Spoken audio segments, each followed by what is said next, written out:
এই যে রমজান মাস সামনে আসে, দেখে নিয়েন বহু ব্যবসায়ী তাহাজ্জুদ পড়বে, তারাবিও পড়বে, মসজিদে গিয়ে ফটর ফটর করা শুরু করবে, লাইট নাই কেন, এসি নাই কেন, ফ্যান চলে না কেন, বড় বড় কথা। সারা বছর তো মসজিদে আসে নাই, তারাবি নামাজে আসবে। আবার দেখবেন অনেকে সারাদিন তো মসজিদ নাই, জুমার দিনে যায়, জুমার দিনে গিয়ে বলে এই ইমাম সাহেব ওটা করেন নাই কেন, এই মুয়াজ্জিন সাহেব এটা করেন নাই কেন। আছে না এমন লোক? এই শ্রেণী মানুষ আছে দেখবেন, এরাই ফটর ফটর বেশি করে রমজান মাসে। রমজান মাসে দেখবেন নামাজে তারাবিও পড়বে, মাপেও কম দিবে। এরকম লোক আছে না? মাপে যারা কম দেয়, এই পাপের কারণে সমাজের মধ্যে দুর্ভিক্ষ নেমে আসে।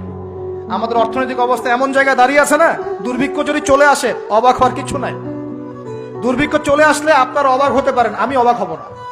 এমন একটা জায়গায় দাঁড়িয়ে আছে, এমন একটা জায়গায় দাঁড়িয়ে। এবং রমজান, এই রমজান মাসে এমনি তো দ্রব্যের দাম বেড়ে যায়, এবার যার কি হবে আল্লাহ ভালো জানে।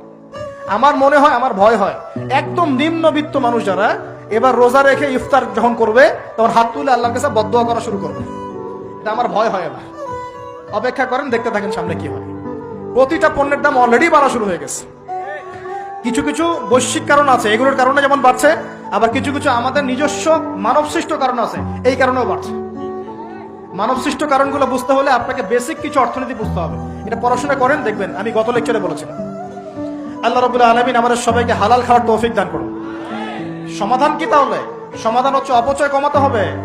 5টা খেজুরে ইফতার হয়ে গেলে 6 নম্বর খেজুর দান করে দেন, 6 নম্বর খেজুর দান করে দেন। সদকাগুলো বেশি বেশি বাড়িয়ে দেন। এই যে মানুষগুলো খেতে পারবে না, ওদের ঘরে ঘরে গিয়ে ইফতারগুলো পৌঁছে দেন, মাসের বাজার করে দেন। যাদের সামর্থ্য আছে, জাকাত ফরজ হয়েছে, জাকাতগুলো দিয়ে দেন। আল্লাহ পাক তৌফিক দান করুন। দুর্নীতি বন্ধ করেন, কালো টাকা বন্ধ করেন। কত টাকা পাচার হয়ে গেল বিদেশে, সেগুলো কে ফিরিয়ে নিয়ে আসবে? এই দায়িত্ব কার?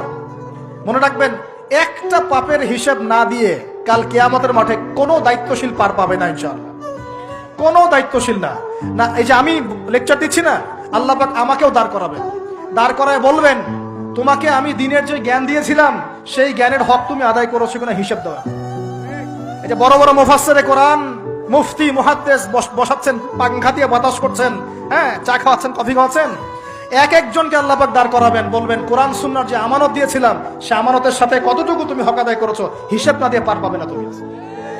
ফাইজলামি মনে করেছেন নাকি দিনকে? ঠিক একই ভাবে সমাজের, রাষ্ট্রের দায়িত্ব আল্লাহ পাক যাদেরকে দিয়েছেন, এক একজন ব্যক্তিকে আল্লাহ পাক দাঁড় করাবেন।